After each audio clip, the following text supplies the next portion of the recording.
प्यारे बच्चों, particular integral के जितने हमने टॉपिक डिस्कस किए थे, अब उसके आगे हम डिस्कस कर रहे हैं एडवांस फंक्शंस के लिए। जैसे r x is equals to यदि x power are we x हो, तब हम कैसे पर्टिकुलर इंटीग्रल निकालेंगे। इस तरीके का फंक्शन हो। यहाँ वी एक्स दो तरीके का हो सकता है। यदि वी एक्स साइन और कॉस का फंक्शन हो तब हम कैसे करेंगे, या वी एक्स कोई और एक्स का फंक्शन हो तब कैसे करेंगे। ओके, तो पहला हम केस ले रहे हैं कि मान लीजिए आपका फंक्शन आर एक्स जो है वो X power are we X. तो यहाँ पर वी एक्स जो है पहला केस है साइन ए एक्स या कॉस ए एक्स के टाइप का है, तब कैसे करेंगे, उसका पर्टिकुलर इंटीग्रल कैसे निकालेंगे। For that particular integral equals to 1/ft R X, वही जो कॉन्सेप्ट फॉर्म है हमारा उसी को अप्लाई कर दिया। डायरेक्टली आर एक्स की वैल्यू यहाँ रख दिया। यहाँ एक्स पावर आर साइन ए एक्स, वी एक्स की जगह पे यहाँ पे वैल्यू क्या है साइन ए एक्स। तो जब हम साइन एक्स लेंगे तब कैसे करेंगे।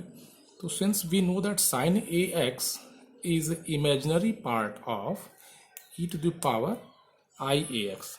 आपको पता है कि i e to power I A x को लिख सकते हैं cos a x plus i sine A x, ये हम लिख सकते हैं। ठीक है, तो इसको बोलते हैं रियल पार्ट, इसको बोलते हैं इमेजिनरी पार्ट। ओके, तो जहाँ भी साइन ए एक्स आ गया तो अब साइन ए एक्स की बजाय हम लिख सकते हैं इमेजिनरी पार्ट ऑफ, ठीक है, E to power I X. तो ये पूरा का पूरा पोर्शन साइन एक्स का मल्टीप्लाई है, तो यहाँ पर हम लिख सकते हैं कि imaginary part of 1/ft X power R E to power I A X. तो दिस इज इमेजिनरी पार्ट। यदि यहाँ पर इमेजिनरी पार्ट क्या है इसका साइन एक्स यहाँ रख देंगे तो वही आ जाएगा, फिर यहाँ लिखने की जरूरत नहीं पड़ेगी। Now this is a short form of imaginary part of this. तो अब इसमें इस फॉर्म में यदि आ गया तो जो एक्सपोनेंशियल कॉन्सेप्ट हमने केस 4 डिस्कस किया था उसके हिसाब से अब ये बस इसके कोफिशिएंट आई ए टाइम्स ये शिफ्ट कर जाएगा। ये ऑपरेटर देखिए यहाँ पे हमने शिफ्ट कर दिया, e to power I A x 1/f d plus i a, ये शिफ्ट कर गया i a times plus d i a operate करेगा एक्स पावर आर। और एक्स पावर आर को कैसे ऑपरेट करना है ये हम लोग डिस्कस कर चुके हैं। तो जैसे हम लोग वहाँ पे 1/f D into X power M को जैसे हमने को सॉल्व किया है, प्रॉब्लम जैसे किया वैसे इसको सॉल्व करके निकालेंगे। This is our procedure when v x is sine A x और cos a x. Next is if आपका वी एक्स कोई और फंक्शन हो एक्स का और आर एक्स लिखा जाए R X, this is R x is only X, this is only X V X. Okay, तो अब हम पी आई निकालेंगे 1/f आर एक्स जो पे होगा एक्स वी एक्स। तो उस केस में फॉर्मूला हो जाएगा X 1/f V plus D D capital D, ये डेरिवेटिव है, ये ऑपरेटर है D D D, this is capital D.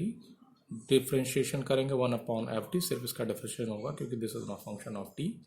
So we get this type of P I. तो ये हमारा पी आई हो जाएगा। ये यहाँ पे ध्यान रखिएगा एक्स पावर आर नहीं, सिर्फ एक्स है, X into V X. Okay, for that only we get this type of P I. अब हम इस चीज़ को समझने के लिए कॉन्सेप्ट का प्रॉब्लम हमने लिया है। Problem is this D square minus 1y X sine X plus X square E to power X, this is our. Okay, तो हम इसका सोल्यूशन निकालते हैं। Solving this we can first of all for C F auxiliary equation लिख दें। Direct हम लिख सकते हैं D square minus 1 equals to 0। यहाँ से डी की वैल्यू मिल जाएगी plus minus 1, therefore you will get CF, it is become C1 e to the power x only plus 1 के साथ, C2 e to power minus x, ये आएगा। Now this is a simple CF. Now first next is PI. What is PI? PI is 1/d square minus 1. Okay, operating over x sin x plus x square e to the power x.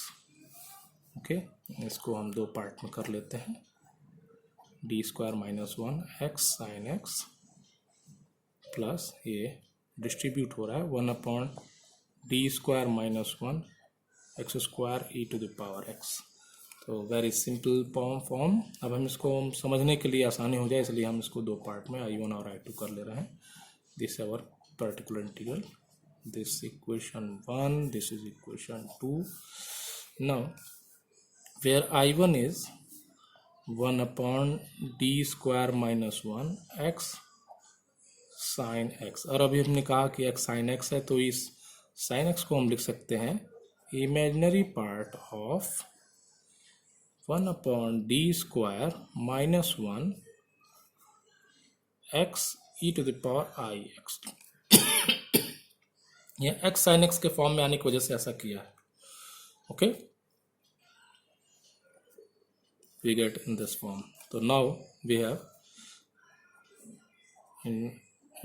ये हो गया imaginary part of, अभी ये यहाँ पे सिर्फ I है तो d जो है I से शिफ्ट हो जाए, e⁻ix 1/d plus I whole square minus 1, ये हो जाएगा only x। Now this is your I1। तो next becomes imaginary part of e⁻ix 1/, इसको लिख सकते हैं d² माइनस I का स्क्वायर यानी -1 plus 2ID minus 1 operating over x। Okay, next is इसको सॉल्व कर देंगे। Imaginary part of e⁻ix, now this will B 1/t² plus 2ID minus 2 operating over x। ठीक है, एंड यहाँ से 2 कॉमन ले लें -2, तो this will becomes imaginary part of e⁻ix -2 common ले लिया, ये हो जाएगा 1 minus t² plus 2ID okay upon 2 operating over x in this form. This will become imaginary part of, ये हो जाएगा e⁻ix upon -2, this can be written as 1 minus d² plus 2ID by 2 whole power -1 operating over x। अब इसको expand कर दे 1 minus x power -1 के form में, this will become imaginary part of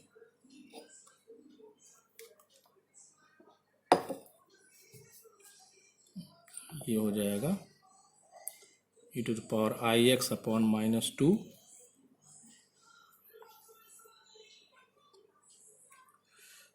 okay -2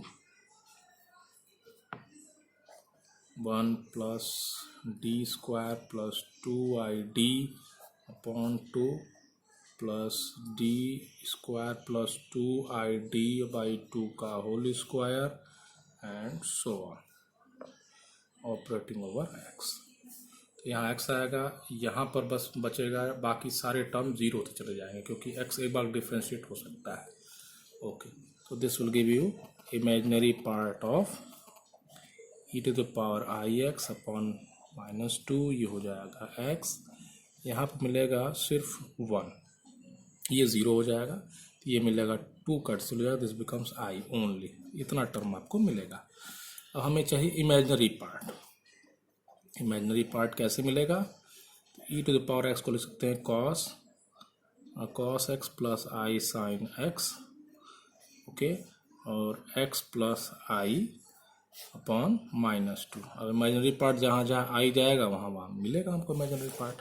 ठीक है, cos x का multiplication I के साथ और इस I sin x का मल्टीप्लिकेशन x के साथ, यही हमको इमेजिनरी पार्ट देगा। तो दिस विल बिकम्स -1/2 बाहर निकाल लें, ये मिलेगा हमको cos x प्लस और I x के साथ, तो x sin x ये मिलेगा हमको। I1, ठीक है। Similarly I2 we will calculate I2।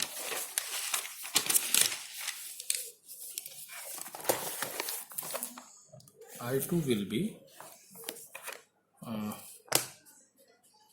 I2 becomes 1 upon d square minus 1 और क्या था x square e to the power x square e to the power e to the power x। तो ये तो डायरेक्ट आपका exponential का जो form है उससे हो जाएगा। यहाँ x का 1 है तो d प्लस 1 का whole square minus 1 x square, this will be very easy 1 upon ये हो जाएगा d square plus 2d plus 1 minus 1 और प्रोटिंग over x square, this becomes e to power x। तो ये आपका प्लस 1 माइनस 1 कैंसिल, ठीक है। ये हो गया आपका 2d हम कॉमन ले लें तो हम लेगा 1 plus d by 2 x square, this will become e to the power x 1 upon 2d दे मिलेगा 1 plus 2d by 2 power minus 1 over x square. Now expand this 1 upon 2d, ये हो जाएगा 1 minus d by 2 plus d square by 4 दो बार तक आएगा। उसके बाद d क्यूब, जैसे ही d क्यूब आएगा minus times d cube by 2 का पावर क्यू यानी 8 एंड सो ऑन। तो d क्यूब और हायर पावर्स क्या होंगे, 0 हो जाएंगे, सिर्फ सेकंड ऑर्डर टर्म तक मिलेगा हमको।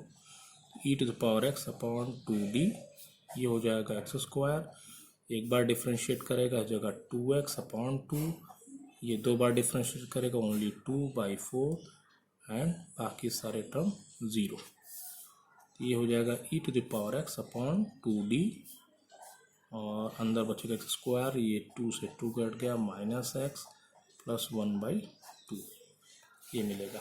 यहाँ 1 बाई 2 इंटू डी है, ये 1 बाई डी का मतलब integration, e to the power x upon 2 बाहर रखें, इसका मतलब होगा इंटीग्रेट करेंगे square minus x plus 1 by 2 को dx के रेस्पेक्ट में। 1 अपॉन डी का मतलब इंटीग्रेशन है। This will become e to power x upon 2. This will give you x cube by 3 minus x square by 2 plus x by 2 only. This is our I2. Therefore, pi becomes I1 plus I2. I1 आपने निकाला था, ये हो गया minus 1 by 2 cos x plus x sin x and plus e power x by 2 x cube by 3 minus x square by 2 plus x by 2 so on। ये आपका pi होगा। therefore complete answer y is equals to cf plus pi।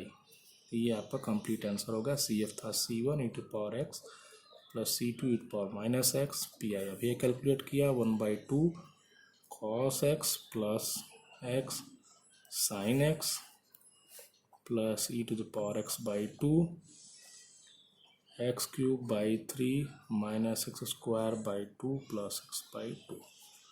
This is your complete answer.